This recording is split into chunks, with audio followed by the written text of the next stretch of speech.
Ok, vamos lá. Para esse nosso mergulho de hoje, a fonte é um conto que nos coloca numa mesa de bar, sabe? Sim, com dois amigos, Janadir, que é o filósofo, e o Guina, o historiador. Exato. E a nossa missão aqui é descompactar o debate que nasce de um evento minúsculo, quase ambíguo.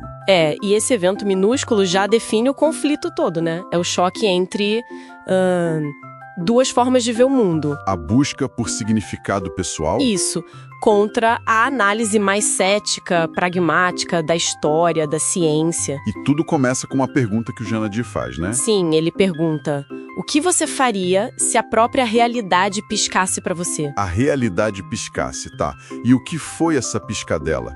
Como o conto descreve essa experiência do Janadir? Olha, é algo bem sutil. Ele acredita ter visto a sombra de uma imagem sagrada, uma imagem de Cristo, piscar, como uma luz. E para ele, o ponto não é se foi real ou uma alucinação. Foi um sinal. Um momento em que a realidade de alguma forma respondeu à busca dele por paz.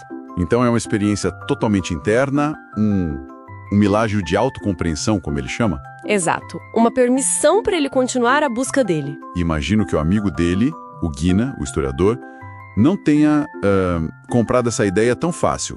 De jeito nenhum. Pro Guina, isso é só a ciência da visão misturada com ânsia por significado. Ele basicamente diz que as pessoas veem o que querem ver. Exatamente, que a história tá cheia de supostos sinais que aparecem para quem tá, assim, num estado de carência. Ele chega a usar um termo forte, né? Sim, ele chama a experiência do Janadir de ruído visual. Um ruído interpretado por uma mente desesperada. E é aí que a conversa escala. Drasticamente. O Guina eleva o nível do debate de uma forma...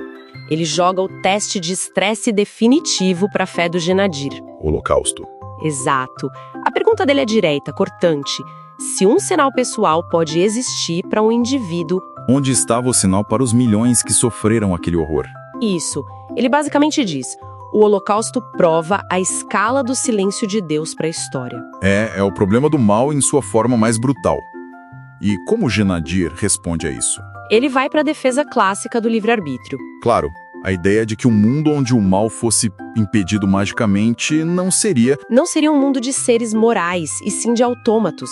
A responsabilidade para ele é inteiramente humana. E ele encontra o milagre em outro lugar, então. Sim, não na ausência de intervenção divina, mas nos atos de compaixão humana dentro do terror. O que o Guina, claro, chama de conveniência teológica. Para ele, o Holocausto não é um quebra-cabeça metafísico. É uma cicatriz histórica. Mas no meio de toda essa discordância, eles chegam num ponto em comum. Chegam. E é fascinante. No fim, ambos concordam. A responsabilidade é humana. O que o Guinad diz ser infinitamente mais aterrorizante e libertador. E essa conclusão leva a conversa naturalmente para o seu estágio final. A finitude. Se a responsabilidade é nossa, se não tem um plano garantido, como a gente encara a morte? Pois é. E, de novo, eles têm visões opostas, mas que chegam num lugar parecido. O Guiná, o historiador, como ele vê. Para o Guiná, a vida é um intervalo curto e desigual antes da escuridão. A morte é só desperdício, a interrupção. Então a conclusão é bem prática. Praticíssima.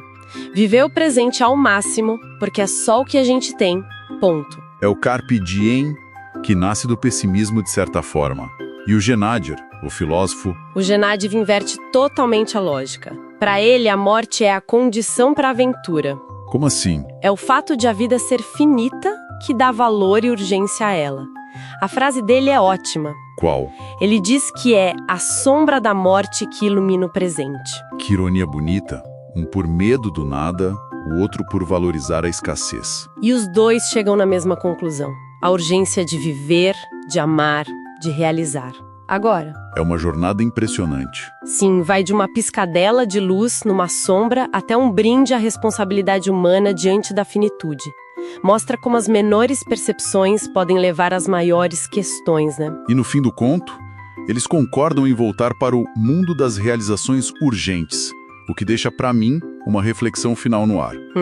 Se a responsabilidade de não repetir os horrores da história e de dar sentido à nossa curta existência é toda nossa, Qual é a primeira realização urgente que essa consciência exige de cada um ao se levantar dessa mesa de debate?